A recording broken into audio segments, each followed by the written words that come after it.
কইরেন মানা নাই, কিন্তু আপনি দেখা করবেন।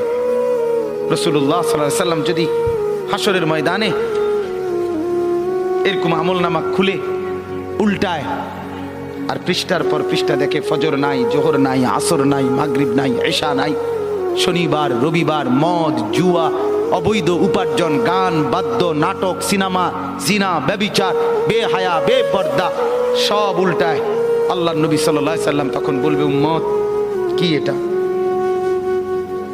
উম্মত আমার 23 বছরের এত চোখের পানির কথা একবারও মনে হয় নাই?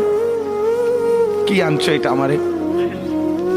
উম্মত তুমি জানো না আমি যে তায়েফের পাথরের আঘাতে পুরা পিঠ চালনির মতো জাজরা বানায় ফেলছে আমার? শোনো নাই তুমি?